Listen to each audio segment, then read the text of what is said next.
Hello, everyone, and thank you very much for joining me. I'm just going to try to squeeze this whole presentation into 10 minutes if I can, so please bear with me. And certainly there's some pretty cool information in this and data that will help you be the life of the party when you're speaking to friends, family, and colleagues, maybe by the water cooler, maybe at a family event, and so forth. So I hope you have an opportunity to watch this and enjoy it, and certainly walk away with some valuable information so that when you are thinking about looking at buying a property or possibly just talking to someone about a sale, this information should be of value to you.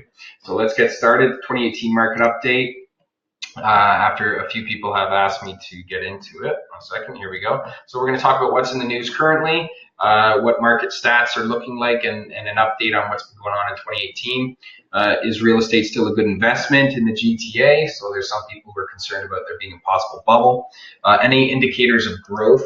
So we'll go through all of that. So we'll start off with, in the news, we're seeing the Canadian economy seeing a hit when it comes to the jobs numbers that wasn't anticipated to see a decline. We're also seeing a limping loonie, the possibility of NAFTA being targeted by the U.S. administration. Trev calls for a debate on the housing policy. Certainly the Fair Housing Plan, there's been some impact since 2017 in April. The uninsured mortgages are soaring to an 8-year high. So that's mortgages that have less than 20% down payment. And then you also have, smaller units, for instance, condominiums, townhomes, semis, lifestyle communities. You're seeing those ones having the highest rate of return and the fastest movement in the marketplace, simply because people are being squished between that price point and the ability to afford, because their borrowing capacity and carrying costs have increased as a result of interest rate changes and the stress test reducing people's ability to borrow money for a mortgage. Canadian housing real estate, so there's quite a bit more debt in the real estate market right now, and that's having an impact and certainly concerning some people, and consumer confidence is slagging behind as a result.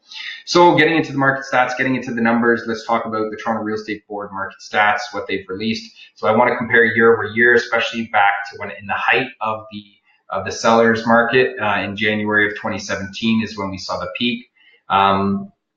When you look back then, you can see that the percentage change in sales, despite the fact that there was lower inventory, significantly lower, we saw an increase in sales, and that's actually quite typical. Despite what you might think, you think that there's more listings, there should be more sales, but that's just not the truth.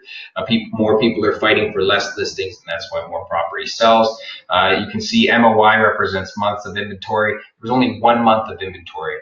It's been suggested that 5 months of inventory represent a balanced market. So if that's true, then 2.9 months of inventory actually represents still slightly a seller's market. The crazy number that I really find interesting is the active listings. So the difference between January 2017 being at 5,000 and January of this year being at almost 12,000. So that's a 136% increase. Composite benchmark price. So in January of last year, we saw the average benchmark price being at 770,000 in the GTA for the Toronto stats, and now it's at 700, just over 740,000. That's huge. So for those people who are wondering, is it a good time to buy? Well, when you compare last year's market conditions and this year's market conditions, and you see how much more inventory is on the market, it's fairly simple to understand that now is as close as you're going to get, more or less, to a buyer's market. And we'll get into the reasons why I think that's the case later on in this presentation. So January and December, the reason you have the 2 months is just to see how the progression from the January market was from December of last year. So in this instance, you saw sales actually drop. Inventory did drop as well, so that's helpful. Months of inventory did increase slightly, and again, that's because December, unfortunately, January was the last month where they had the interest rate increase as well. But you are seeing the composite benchmark price increase, so that's helpful. Toronto historic residential charts. So when you look down here, this is the monthly one, this is the yearly one. You can see the huge change in 2017 along all of these charts. That's active listings, sales drops, average price is taking a dip, new listings has dropped as a result of the the uncertainty and people maybe not selling and being on the market too long for their taste. Average days on market has increased dramatically in the beginning of 2017 and continued into this year. Months of inventory has increased as well, and you can see it at its absolute low then. And now if you look at the trends overall, trend for the real estate prices has been consistently upward since as far back as 95. Even when you look at the 2008 recession and housing crisis, market values dropped marginally, and they were back to on point with the trend by 2010.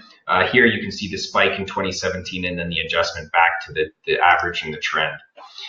So the government intervention, what's the impact of it? Well, originally they started because the prices were so high, debt loads were increasing, people were over leveraging. The average, the benchmark at 770.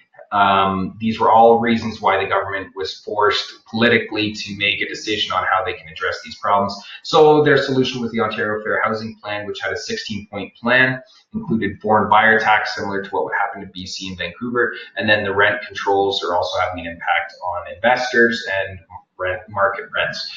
Reduced consumer confidence and affordability was the impact of these changes. Slowed down 2017 market, slowed down the 2018 market as well. Consumer confidence continued to drop as interest rates increased. And this created a huge amount of uncertainty for buyers who were already stressed out to the max, competing with the multiple offers of 2017, followed by having their ability and the amount of money they could borrow for a mortgage drop significantly as a result of the interest rate changes and the stress test. A lot of things were happening, and certainly a lot of people got priced out of the market. So because the government was not specific on how they were going to address the fundamental problem that was actually plaguing the GTA, which was supply and demand, which we'll address moving here.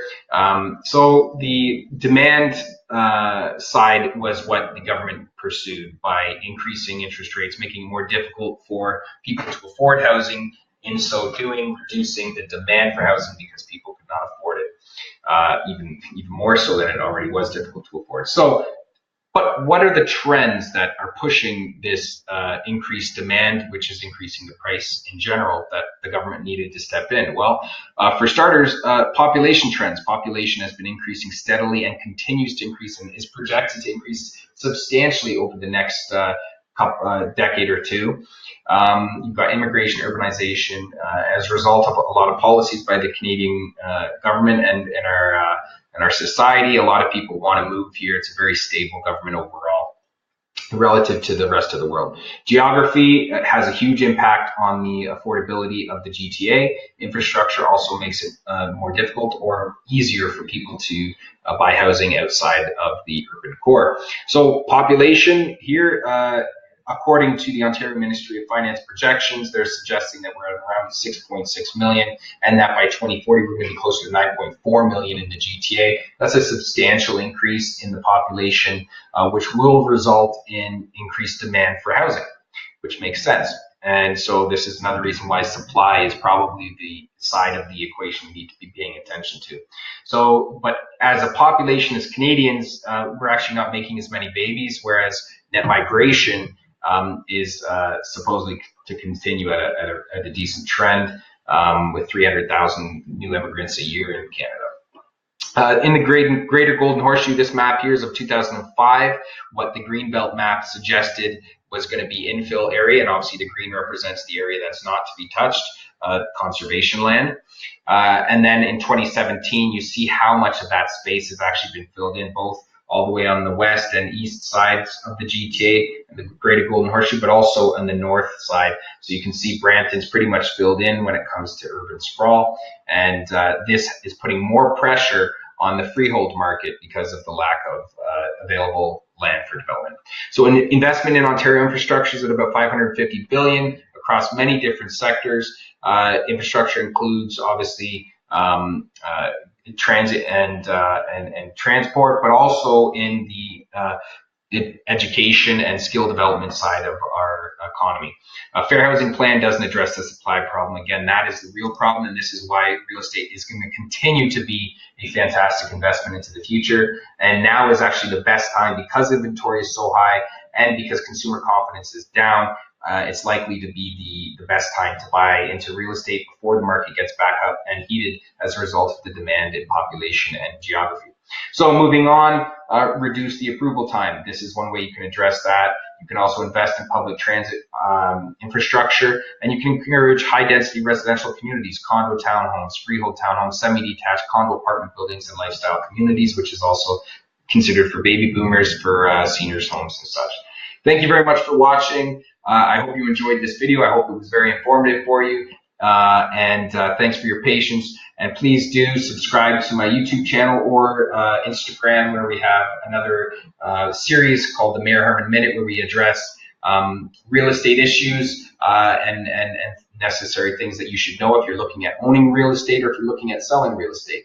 In addition to that, we're on Instagram. We're also on Facebook, so feel free to like and add us on that. Hope you have a fantastic weekend, and I'm certain we will talk at some point. And feel free to comment if you would like me to do a different type of video. Bye for now.